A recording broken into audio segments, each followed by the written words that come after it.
You're listening to Ensign's hometown station, AM 980, The Eagle.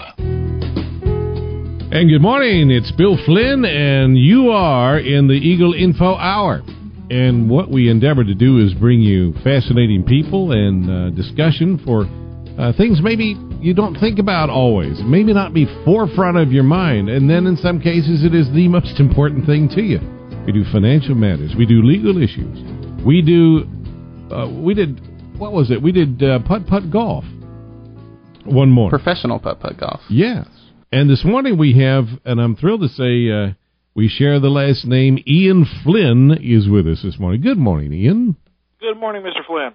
Well, glad to have you. And Ian Flynn, just by way of introduction, folks know you best because of your talents in writing for Sonic the Hedgehog. Started chief writer since, I think, number 160, is that right? Issue 160? That's correct.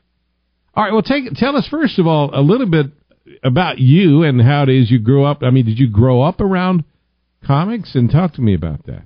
I am a child of the 80s.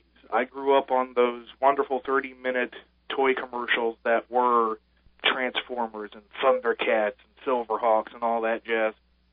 And apparently I really latched onto the ones that weren't popular enough to get a revival nowadays, but that's besides the point. And yeah, I grew up, there were always comics in the house, and it was just something I gravitated towards. I've always liked telling stories. I've always liked the way that the medium presents stories, and once I got into university and started pursuing my English degree, it very quickly dawned on me that it was useless and I needed to find a job after the magical dream that was college was over. So I'm going, okay, what do I do with this? Well, I don't want to stay and get a doctorate in English. That seems even sillier. So I want to write, and what do I like to write? I like to write comics. Well, there's this Sonic book I've been reading ever since I was a kid. Maybe I can write for that. And so I started harassing the editor nonstop with improvised scripts, once a year. Hi, I'm Ian Flynn. This is what I can do. Here's some letters of recommendation. And fourth year, there was a change in editors. The timing just happened to be right. And the editor at the time, Mike Pellerito, saw my submission and said, all right, kid, you ain't half bad. Let me show you how to really do it. And the rest is history. That's intriguing. And young Alex, our producer on the show, says he's got some questions for you and wants to jump in. So be ready for that at any time. Go ahead, Alex. Well, what I wanted to say is Ian is the best writer so far. I've been reading since I was about 5, I said. Wow. And that was about issue 4, I think, was my first one. So I've kind of grown up with the comic. And I've actually gotten my fiancée into it. She started reading it. One of us. Exactly. She's only on issue 6, though, at this point. We started with the miniseries and, start from the beginning. Well, help me understand, too, and you've really kind of got both the alpha and omega here because, I think there may be even I want to say almost a genetic component. I remember growing up, some of my friends were really into comic books, and some of them absolutely weren't. And do you find that, in your experience, Ian, that there is almost a dividing line of a self-imposed line that there are fans of comics and folks that may never have an interest or even an ability really to understand what's going on there? Yeah, and it's a surprisingly complicated situation because comics have, over the years, created this really weird set of stigmas for, against, and around them. When the medium was first really on the rise back in the 1940s when pulp comics, detective comics, Wild West stuff was first really being printed, these things were coming out in 60, 80-page magazines, and you could buy them for a nickel, and they were children's stories. You just go down to the drugstore, you grab one, and have 10 or 15 separate stories to enjoy, and it became something of a staple, just like Dad would pick up the newspaper and little Timmy would get his comic book. And then little Timmy grew up, and with him the medium kind of came along, so that by the time little Timmy was dead, he was thinking, well, I grew up reading comics. I think my child Timmy Jr. would like comics, and they saw something of a resurgence. And so it has this mindset of being a children's medium kind of attached to it. Starting in, I don't know, we'd say somewhere in that nebulous range between the 60s and 80s, it started to get to the point where these kids who have grown up 2 generations on comics are going, well, this is my favorite medium. What can we do with it besides slapstick, besides just kind of mindless cape books?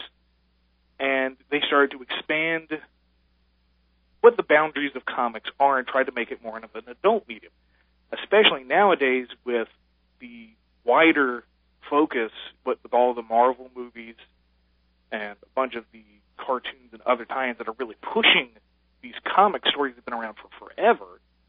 People are trying to say, look, this really is, this can be an adult medium. You can really do a lot with it. And then others are saying, no, it's a children's medium. You really shouldn't be doing with it. It's like trying to tell Shakespeare with Looney Tunes. What are you doing? Stop it. You're messing with the natural order of things. Well, Ian, as I hear you talk about that, I think that, with cartoons is another example.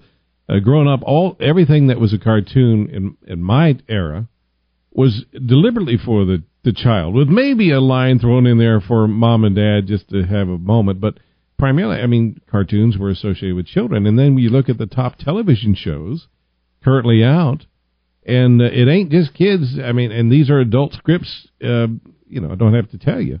So there's a similarity between that blurring of line between what was initially for kids and what is now for even a mature general populace. And absolutely. I think that the one thing that a lot of people need to kind of, on both sides, just need to step back for a second and realize that comics, cartoons, whatever they are, they're a medium, they're not a genre. So, you can have a Western comic, you can have a sci-fi comic, you can have a horror comic, you can have a romance comic. It's not comic is the genre itself. And the only problem is that a lot of the examples you can have for the different genres within the medium are not necessarily good, and so people point at it and say, look, no, it isn't possible. They failed right there. It's like, no. Look at TV. TV is a medium. There's tons of media out there, of hundreds of genres, and some of it is really good, proving that TV can really convey a story and characters and get you motivated. There's also a lot of schlock on TV. Same goes for comics, same goes for cartoons, movies, books, video games. It's a medium. It's what's channeled through it. And Ian, let me ask, what makes for a good story? What makes for something that qualifies as non-schlock? Something you can roll out there and get fans excited about, maybe bring new people that had never opened up the first Sonic the Hedgehog comic or Mega Man. What makes for a good story? What are the elements you try to bring every time you sit down with really just your own imagination and experience? Well, for me, I don't really have so much a focused direction as I kind of sit down and write, what would I be entertained by? So as it comes down on the page, it's like, it's boring. Let's do that again. I wouldn't read that. Why would anybody else? Even after you write it, you say, this is boring, I hate it? There have been a few times where I've put something down and go, why did I even think that was remotely acceptable? No. Interesting. Throw it out and start over. And, sorry, mental train derailed at the station. There were no survivors. Well, Morning thing. I don't know how you do it. Well, right. What makes a good story? Yeah. The characters are first and foremost. Because if the reader does not care about who is moving through the story, then they're not going to stick around. The characters have to be engaging to some degree. Maybe you really feel for them, you have the pathos for them, you wish things would get better, and you cheer them on as they struggle. Maybe you absolutely hate the character and you keep reading, waiting for something terrible to happen. Maybe this character inspires you and you want to continue to read because they open up something new for you. I was actually going through some fan mail the other day. The first letter out of the package was from this girl in middle school who was writing into Sonic himself, saying, thank you for being so cool and heroic. You taught me how to stand up to the bullies who made fun of me for reading comics. And I'm sitting there going, this it's so profound that a little blue talking hedgehog can be what turns that switch in someone's brain and says, no, I'm not going to take it.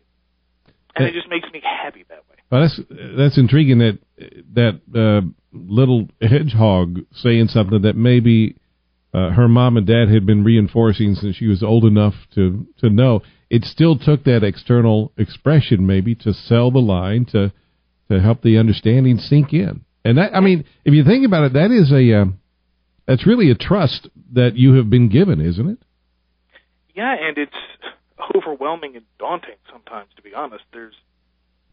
I can't count the number of times parents have come up to me at a convention with their child and said, my kid would not read, and we gave them Sonic, and now they read all the time. That was me. I learned to read because of Sonic comics. My parents wouldn't read me. They bought me the first issue I ever got. They said they wouldn't read it to me. I would have to learn how to read it. So I learned how to read. Wow. Because of Sonic comics. There's another satisfied customer right there. See, comic books can be educational. Well, apparently, and he's an educated man. We have to use his education every morning on the show. Well, do you the franchise now that, and we're talking to Ian Flynn. Ian Flynn is the writer for Sonic the Hedgehog and Mega Man. I mean, do you sense, when I used the word trust earlier, not only just that character, but I mean, there's a franchise here that now you are you're the lead man on it. So if you'll hang on, I'd like you to talk about that in our next segment, and we'll get into some other things as well. And if you have a question for Ian Flynn, writer of Sonic the Hedgehog, Mega Man, you can call us at area 336-896-1980. It's area 336-896-1980. I'm Bill Flynn. We'll be back with Ian Flynn after this. You're listening to Ensign's hometown station, AM 980, The Eagle. Good morning, Bill Flynn, and this is the Eagle Info Hour, and we're delighted to have with us writer of Sonic the Hedgehog, Mega Man, Ian Flynn is with us this morning. And if you'd like to call in, if you're a fan or you got questions about the storyline or characters or where things are going, you can call us at 336 area code 896-1980. That's 336-896-1980. We also have a toll-free number just for this segment as well, and you can reach us at this number, 866-348-7884. It's 866-348-7884.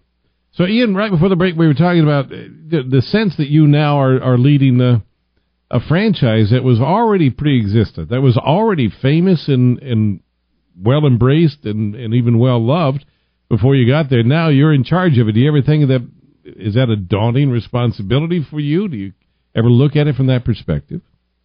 It was at first, and now it's kind of become part of the job. Mm-hmm. But when I first started it, it was also oh my goodness, I'm writing this book that I loved as a child. I get to play with all these old toys again. Oh boy, oh boy, oh boy! And now it's the luster has kind of worn off, and it's like, oh yeah, there is a job to this. There is real work. There is real responsibility. So it's the bloom is a bit off the rose. You're not so enamored by it, but maybe you're more actually. Does that make you actually more capable of doing well? Do you think? I think I've become a little more objective. Yes, I can step back from the characters and the plot lines themselves and say, okay, it really isn't the end of the world if we have to change the status quo. We can do something new. It's okay. That's what we're here to do, to make the stories interesting. We don't have to conform start to finish. And Archie keeps throwing me new projects to keep that new high-energy mentality, because I started with Sonic. For a little while, we did a tie-in book to the anime that was running on Fox Kids at the time, Sonic X. I contributed about half of the books for that. And then once Sonic X was going off the air, we gracefully wrapped it up and launched the new Sonic title, Sonic Universe, which runs concurrently with the main book. And then we're approaching the 50th issue of that. That should be next year. And okay, so 2 Sonic books, that's getting to be old hat. Well, here's Mega Man.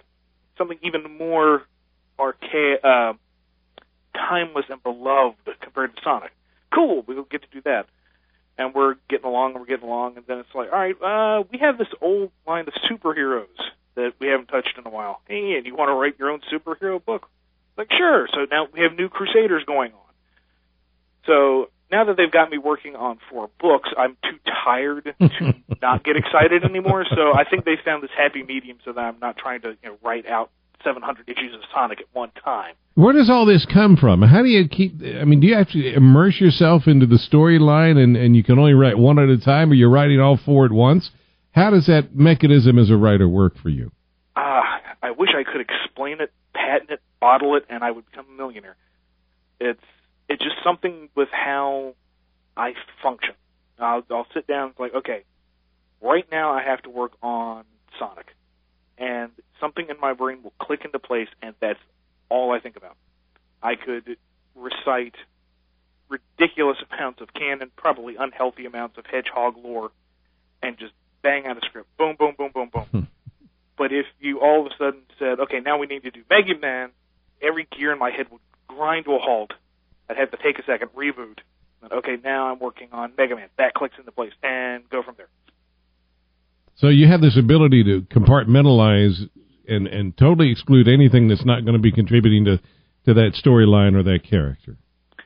More or less, which makes it really interesting because we have a crossover event coming up for Sonic and Mega Man, so I have to keep both of those in mind at once. So now I have to recompartmentalize it in a different way. And hey, now, if for fans of Sonic the Hedgehog, there's something of a disconnect between the television and the comic. And so, can you explain that and how fans have identified that rift and what you see there? For instance, somebody writes, Ian Flynn is anti-Sat AM. Oh. So, all right, let me give talk a little bit about that. First, a quick history lesson for the uninitiated. Yes. Those sitting at home going, what are they talking about? Sonic, Hedgehogs, what's going on here? Back in the early 90s, Sega, the video game company, came out with their own video game console called the Mega Drive and later the Genesis that was in direct competition with the Nintendo, and they needed a mascot that could go up against Mario. They created Sonic the Hedgehog, which is the blue, super-fast hedgehog, and he became huge.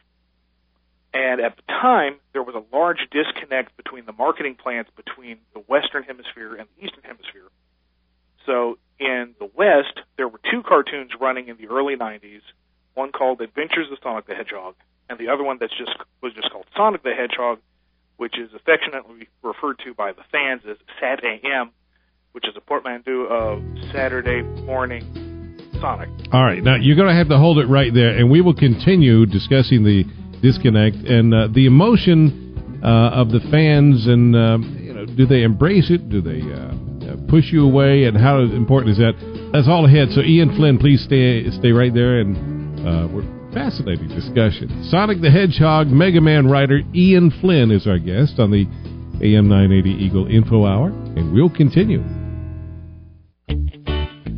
AM 980, the Eagle. Good morning. I'm Bill Flynn, and this is the Eagle Info Hour. Our guest, and we'll continue with our intriguing discussion with Sonic the Hedgehog, Mega Man writer Ian Flynn. Man who grew up immersed in comics, and now that's what he does. And the world that you may know nothing about. We'll talk about that. Coming up on AM 980, the Eagle, 896-1980, if you'd like to be a part of the program today. You're listening to Ensign's hometown station, AM 980, The Eagle.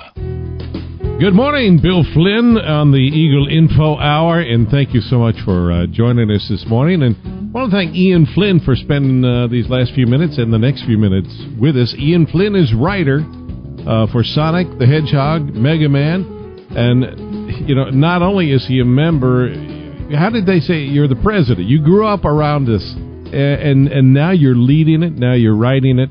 Now you're formulating the storylines, and fascinating transition in life. So before the break, you were talking to us about the disconnect, and if you can kind of reset that for us a little bit, Ian, the disconnect between called Saturday morning and the comic, the television expression versus the comic expression and then connect it back to the game, Sega. So go there and help us understand the non-initiates, something of that, I hate to use the word war, but disagreement, okay? Passionate disagreement. Yes. Fundamental disagreement. In the early 90s, there was a big disconnect between the Western and Eastern marketing mentality, because that was the very beginning of video games, so there was no standard to follow, and nobody was really thinking long-term, as in 20 years of a franchise. So here in the West, there were two different cartoons, one of which was referred to as the Saturday morning cartoon, which was shortened to Sat AM, and that was the one that provided most of the context for the comic book. The forest setting, the idea that the villain, Dr. Robotnik, was this terrifying despot. It gave Sonic a core group of friends and supporting cast to work with. It established a lot of the early mythology. And the comic, at the time, which was just a simple tie-in to help market it, took that and started to run with it. The cartoon only lasted 2 seasons, but the comic continued and has outpaced any expectation anyone has ever had for it. We're currently the Guinness Book of World Records record holder for longest licensed comic, period. Outlasted G.I. Joe, outlasted Star Wars, outlasted X-Files. We have gone further than Conan the Barbarian. We are older than all of them. So Wow. There was a bit of a dry period in the middle of the 90s in which there was no new Sonic game. And then Sega came out with their newest console, the Dreamcast, and launched the main title, Sonic Adventure. And with that title, they began merging the two marketing plans. There was no longer East versus West. It was, here is Sonic. And it had a very decided bent towards the East's way of marketing things. And because of that, the comic had to reflect the product and began to move slowly but surely more towards the game-oriented style. And since the show itself has been off the air for over 15 years now, obviously the comic is going to lean more heavily upon the current media, as games have been coming out every 1 or 2 years now.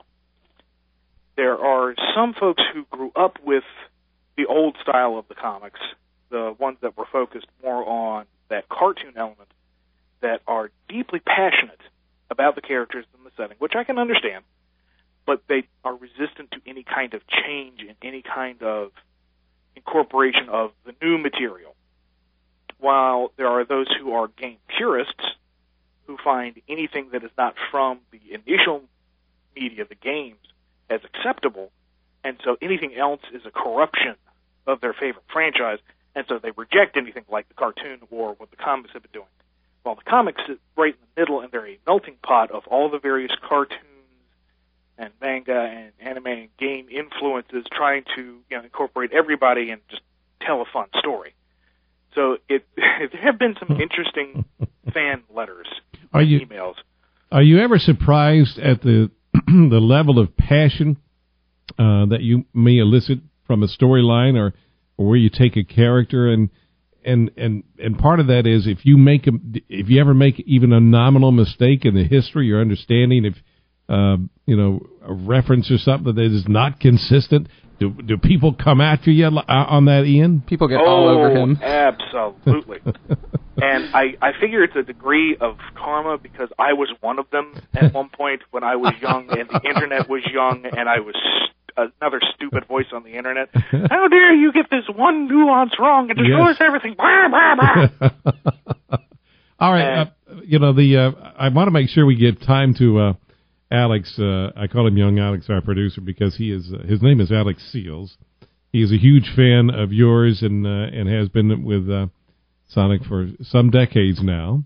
And so you had some questions from a true fan perspective. So let's get to that, if you will, Alex. Okay.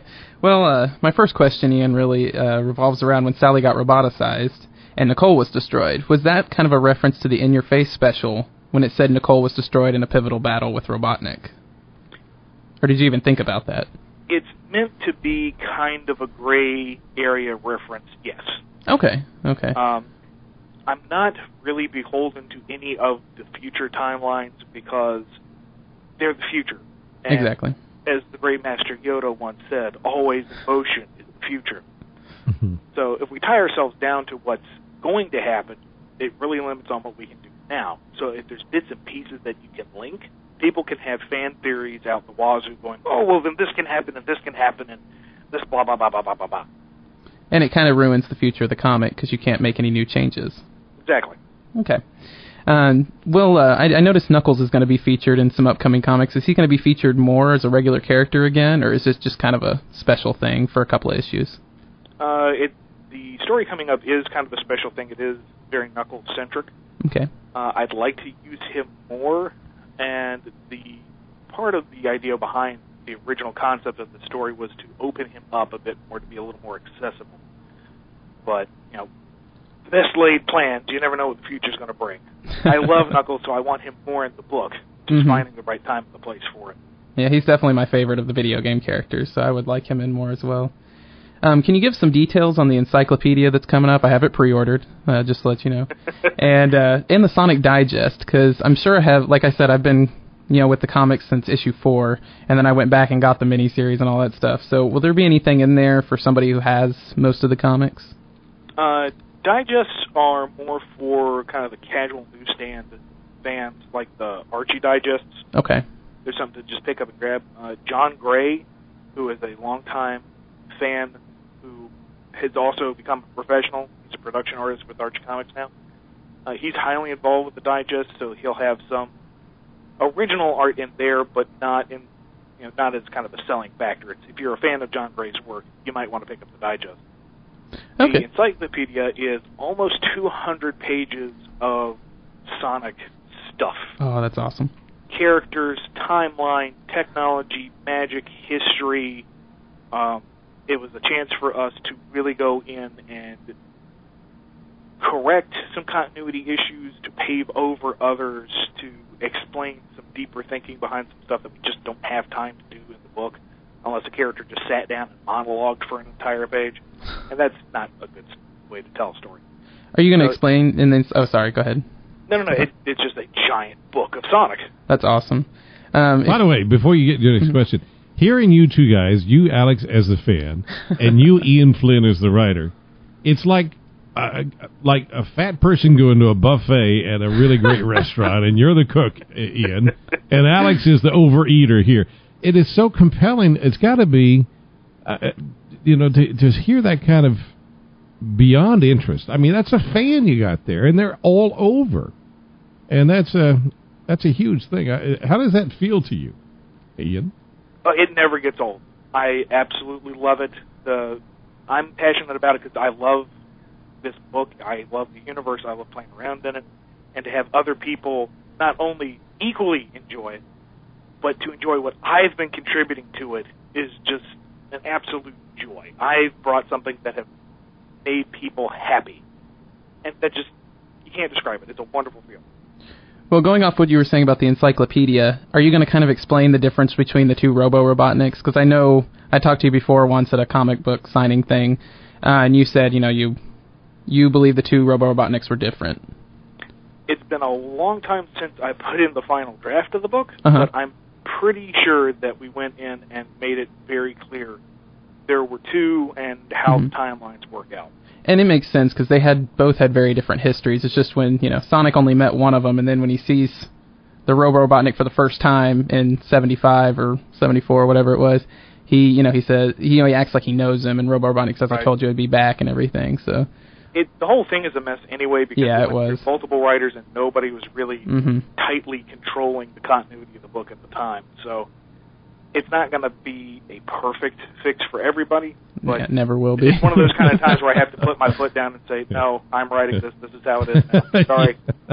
Okay, and going off the Mega Man crossover, I know it's probably just going to feature the video game characters, right, from Sonic? We're not confirming who is in there just yet, but I did want to make this as accessible as possible. Okay. And I figure we're going to be bringing in people who are not the die-hard comic fans, that they won't know a lot of who the original characters are. Okay. So there will definitely be a very heavy emphasis on the game characters, because those are the ones that are going to be most likely recognizable to your layman, if you will. Now, they will have their comic book personalities, right? Not their video game personalities? Right. Okay, good, because I like the comic book ones better. There's more to them? They're bigger depth, and, even the annoying characters like Amy Rose, Ian, you make her likable. That's what I've been striving to do. Yes. Thank you. We're talking with Ian Flynn, and he's writer of Sonic the Hedgehog, and joining us in the conversation is Alex Seals, our producer, who is among the top fans probably you'll ever meet, Ian. And I appreciate Alex's help in getting this together. I do have a question that maybe in a more general sense, with our technology being what it is, how many things have survived since the 40s? And the extraordinary popularity we see with comics today, in spite of the, amazing technologies and revolutions, has it actually accentuated and pulled forward the whole genre, the whole thing that you're doing? I would say that it helps, because ever since the advent of the Internet, everyone can be connected to everyone else a whole lot faster, and they can share in the interests, the passions, the dislikes instantaneously. It's not a matter of you get the handful of fan letters picked by the publisher and printed in the back of the book to tell if you are in the minority or the majority of liking something. It isn't just the small local club that you have to put together. You have everyone with a keyboard at your fingertips to agree, disagree with, and spread the word on why this book is cool. And the whole idea of marketing through the Internet is so new and so fast-paced at this point, but people realize that you have this giant avenue to just get out there and bring people together. Without that kind of technology, I don't know if it would be quite as engrossing or as large as it is right now. We got one more segment to continue, and Ian, if you'll hang on to the break, we'll be right back. And Sonic the Hedgehog, Mega Man writer Ian Flynn, yes, we do share the last name, is coming up. And you're doing this like this because I'm getting inside. I'll figure out what that's... Okay. You're listening to Ensign's hometown station, AM 980, The Eagle. Good morning, Bill Flynn, and this is our final segment of the Info Hour. And I want to thank the man who's joining us this morning for the duration, Ian Flynn. Ian is a writer for Sonic the Hedgehog, Mega Man, and Archie Comics. And let me tell you, it's been a fascinating tour of expression here. And you've had both sides of it. You've had the ultimate fan here, Alex Seals, our producer, getting all kinds of things that the average person who's not initiated to the series is going to say, what? It's a foreign language. What are you guys talking about? And you got people like me who are trying to understand where the whole realm of comics and writing for characters, where that fits into our lives in 2012.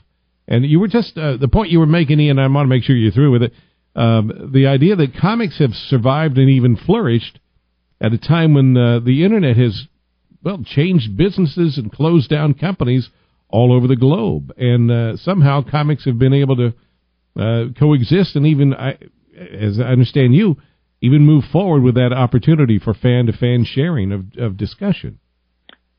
That, and in terms of surviving in the digital age, I think that there's something inherently engrossing about picking up and reading something. I mean, everyone out there has their Kindles and their Nooks and their e-books, but there's still a large amount of people who just prefer to hold a book in their hand. The Dead Tree edition, there's something satisfying of reading it with your own two hands. In the case of New Crusaders, the new superhero book that we just came out with, we went digital first, and people would get 6 new pages of content every week if they were subscribers, and they would come to their desktop, iPhone, whatever. But there was such demand that we began printing the book, and the first issue came out this month. So there's just something inherently pleasing, I suppose, for lack of a better word, to pick up and turn the pages and, I suppose, be more invested than just staring at a screen. Maybe that's a holdover from this current generation. Maybe in a couple more generations, the printed media will be dead? I don't know. Everything is moving so fast, we can't really predict what's going to happen. Is it, in fact, the same demographic, or is it different? Are they different people? Are some of the fans going to be totally happy with an electronic version, and some of the fans will never be happy with anything but a printed version? I mean, I'm sure there will be a divide like that, yes. And is that yet another area of contentiousness that must be argued? Oh, absolutely. If there's a disagreement, we must argue passionately. 40 paces, turn and fire. So when fans contact you or talk to you, you talked about being intrigued by it, and do they try to map you down to, or encourage you to take a character in a certain direction, or not do something with a storyline? I mean, how can that not happen? Don't kill Sally! Don't kill Sally! Oh my goodness! We have had countless letters detailing exactly what individuals think should happen to this character, to the plot lines in general. Some of them are, very well-meaning. Hi there, this is my idea. I hope you like it. Some of them are absolutely demanding. You idiots are ruining the book. Here's what needs to happen to fix it. And everyone has an opinion to get in on it because, it's a very creative process. It is a very lively and outlandish world, so there's tons of possibilities. And I can completely sympathize with wanting to contribute because here we have a number of fans-made professionals on the book. It's inspiring, and other people want to get in on the action. Do you think some of those people that are writing as you did some decades ago, or a decade ago, whatever it was, do you think some of them may in fact have the talent to carry on and do the kind of work that you're doing? I mean, it's a rare thing to do what you do. I'm absolutely positive somewhere out there's the next me waiting in the wings to swoop in when I've become old and decrepit and take my place. Well, what is old and decrepit for a writer today for Sonic the Hedgehog, Mega Man? I mean, can you do this when you're 60 years old? I would like to think so because I'm having a blast. Mm-hmm.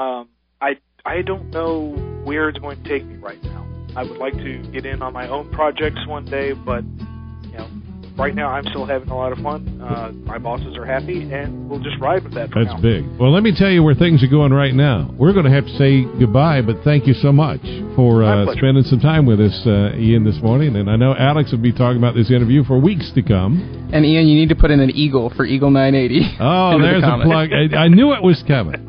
AM 980, The Eagle.